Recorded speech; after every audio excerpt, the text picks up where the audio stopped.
cold sores or herpes. So in this lesson we're going to talk about what causes cold sores, what are some of the other manifestations, what we can do to make the diagnosis, and what we can do to treat it.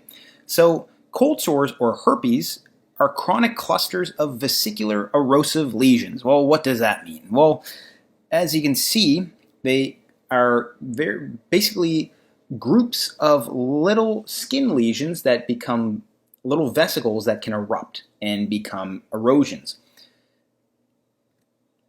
They are due to infection by herpes simplex virus 1 or 2. So we used to learn that maybe one of these viruses causes oral herpes, one of them causes genital herpes, but really they can both cause cold sores or oral herpes.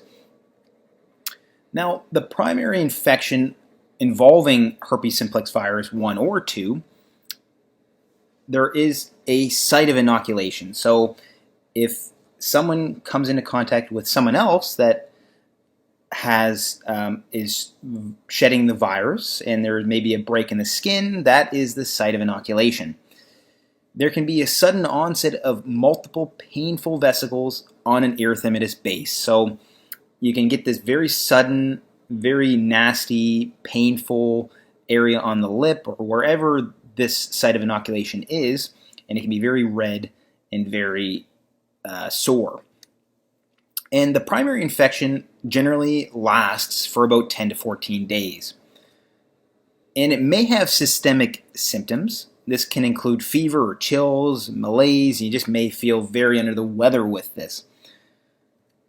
Now, the pathophysiology of cold sores and herpes virus in general is that after the resolution of the primary infection, so after that 10 to 14 day period where your body eventually seems to resolve the infection and you're back to your normal self, unfortunately the virus hangs around and it remains dormant within ganglion cell neurons.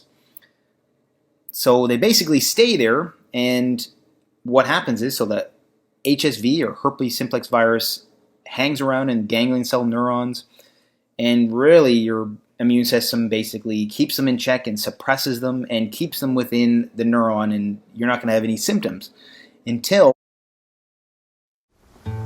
This oceanside Verbo is about to become the backdrop for an unforgettable vacation memory.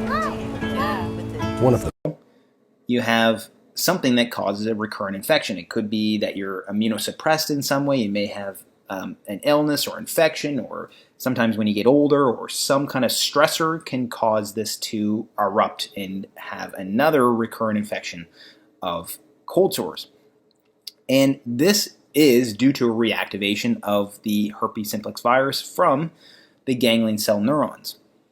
And it recurs at the primary site of infection. So wherever you had that site of inoculation the first time, where you had that eruption of painful vesicles, you're going to have the same recurrent infection in the same place, so right in the same site.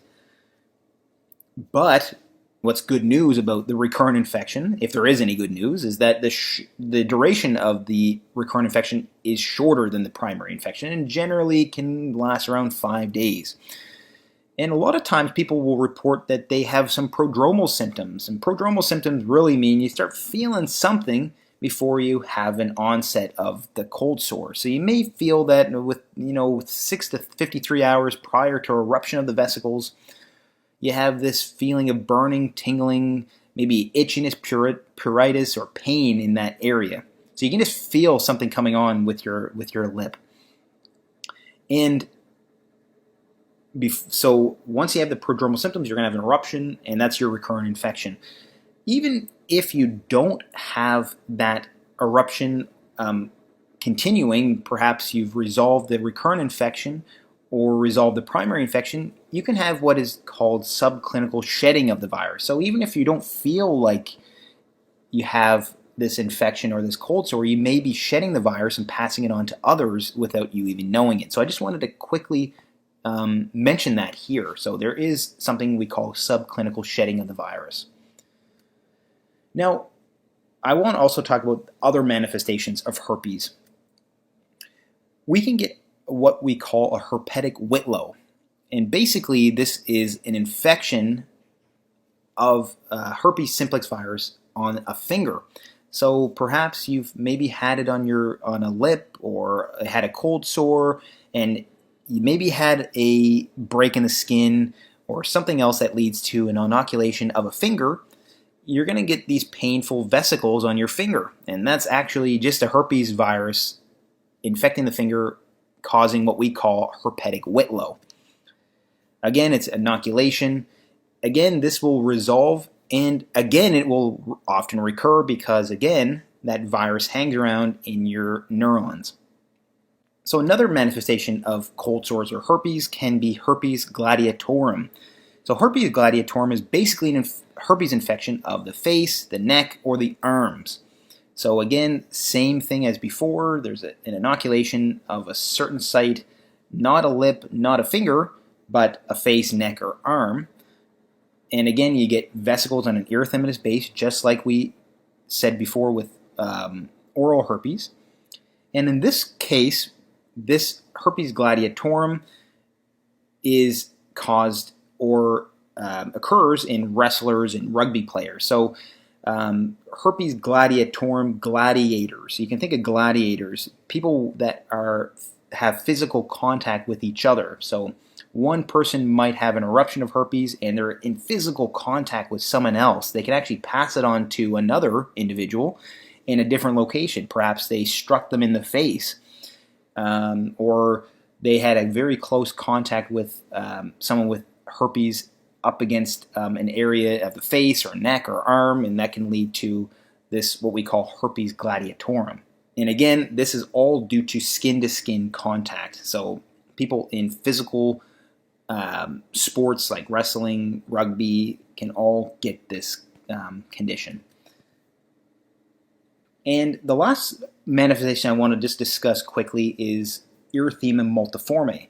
Erythema multiforme is basically an acute immune system disorder that may be elicited during infection with herpes simplex virus. So if you are infected on your lip, you might get these odd kind of skin manifestations or mucosal manifestations on certain parts of your body. Some of these can cause these manifestations on your hands, in your oral mucosa, or even your genitals. So you may get this odd cutaneous manifestation here, like in this picture, and that's actually erythema multiforme.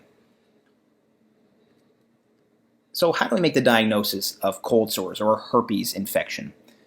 Well, we can do a viral culture or PCR. We can see evidence of the herpes simplex virus, but in actuality, almost always, there's probably going to be a clinical diagnosis.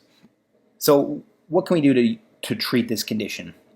Well, we can use acyclovir. So acyclovir is an antiviral that's been shown to help reduce the either onset if you use it prophylactically, or we can reduce the duration of symptoms. And the other related antiviral is valacyclovir. So either of these can be used to actually reduce the onset or eruption of